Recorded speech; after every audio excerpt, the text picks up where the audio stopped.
산불 발생 5일 만에 17,000여 헥타르의 산림 피해를 낸 울진 삼척의 대형 산불. 이 산불이 최초 발화한 것으로 보이는 CCTV 영상이 확인됐습니다. 국도와 맞닿은 뒷산에서 연기와 함께 솟구치는 불길. 불과 5분 사이 산 중턱까지 타오릅니다. 소나무 타는 소리가 나서 쳐다보니까 불이 한 10m 정도 붙었더라고요. 그리고 바로 신고를 하고 바람 타고 산 정상으로 불이 올라붙고 있더라고요. CCTV를 분석한 결과 뒷산에 연기가 나기 전 10분 동안 도로 위를 지나간 차량은 단 석 대뿐. 담뱃불에 의한 실화가 원인일 수 있다는 추론에 무게가 실리고 있는데요. 이 영상을 토대로 산림당국은 산불 발화의 원인에 대한 공식 조사에 들어갔습니다.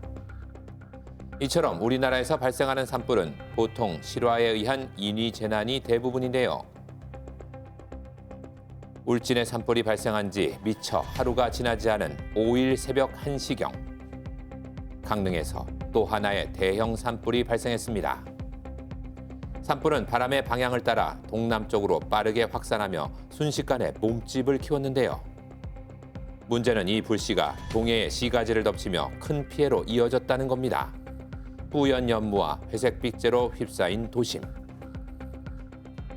매우 건조한 상황, 그래서 건조주의보나 건조특보가 이루어진 상황이고 거기에 강한 바람까지 동반되어 있는 상황이라 이러한 부분들이 바람의 방향이 바뀌면서 사실상 진압에 혼선을 주는 상황들, 이런 여러 가지 것들이 이제 계속 반복되면서 사실상 생각보다 빠르게 화재 진압이 이루어지지 못하는 상황으로 지금 진행이 되고 있다라고 보시면 되겠습니다. 소방당국은 밤낮으로 최선의 방어선을 구축하며 광범위하게 퍼진 주부를 진압하려 총력을 기울였는데요. 타들어가는 삶의 터전을 지키기 위해 두 팔을 걷어붙인 주민들까지 모두가 산불과 힘겨운 사투를 벌였습니다. 그리고 강릉 산불 발생 사흘째인 3월 7일 저녁 6시 기준 강릉과 동해의 산불 진화율은 약 90%까지 이루어졌는데요.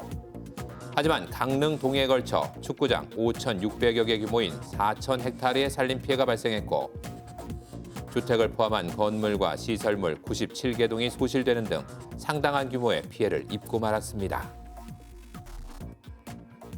수많은 사람들을 공포에 몰아넣은 대형 산불. 그 최초 발화 현장인 남양리를 찾았습니다.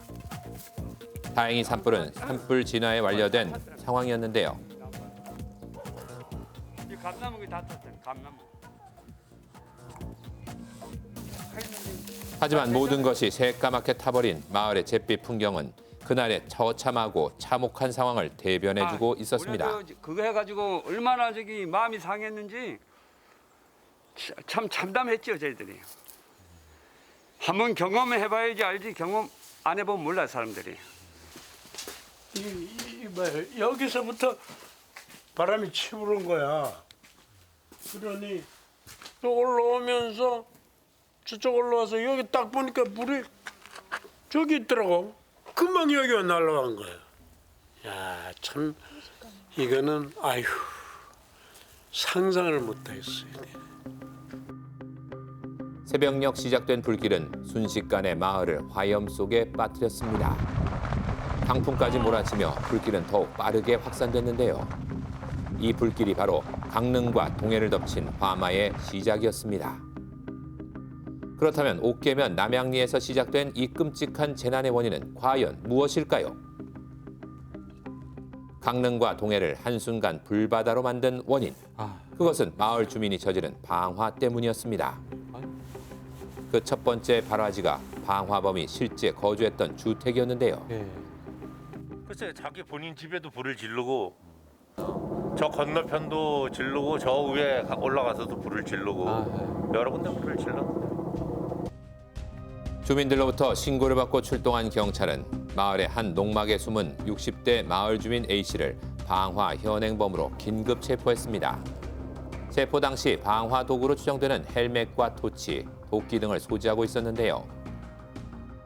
A씨가 진술한 범행 동기는 주민들이 무시한다는 이유 때문. 하지만 주민들의 이야기는 달랐습니다. 그러니까 주민들이 그거 하잖아요. 지금 뭐 말도 안 되는 소리다. 주민들이 가면 피해인데요. 사람 피해인데요. 피해니까 뭐 어떻게 해요. 말 그거 못하죠. 부모님하고 동생은 여기 살는데 저도 그 친구 본 지가 한 5, 6년 전서부터 봤어요. 그동안 안 보여. 네, 그동안은 어디 있었다 왔는지는 저는 모르고요. 거의 운동 생활을 많이 했죠. 그냥 사람만 보면 피하고 그렇게 했죠. 본인의 거주지에 불을 붙인 것도 모자라 마을 곳곳에 불을 지르며 난동을 부렸다는 A씨. 이 때문에 번진 불길을 보고 대피하던 피의자 A씨의 어머니는 대피하던 과정에서 넘어져 쓰러졌다고 하는데요. 병원에 급히 이송해 치료를 받았지만 결국 사망하고 말았습니다. 경찰은 주민들의 진술을 토대로 정확한 경위를 조사한 끝에 지난 3월 6일 A씨를 방화와 산림보호법 위반 등의 혐의로 구속했습니다. 한순간에 화가 부른 대형 산불. 일각에선 피해 상황의 심각성에 비해 처벌이 약하다는 우려의 목소리도 커지고 있는데요.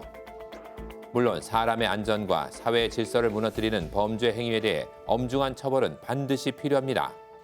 하지만 보다 방화의 근본적인 문제를 풀어내는 것이 더 우선돼야겠죠. 그 사람을 처벌하는데 집중을 해서는 답이 안 나와요. 보통 방화의 재범률이 41%거든요.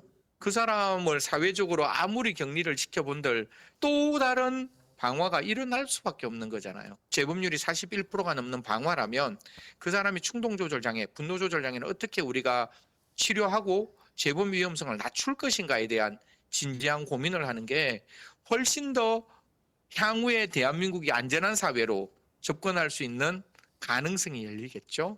저희 남양 1위 때문에 다른 지역 주민들 다 피해 보셨잖아요.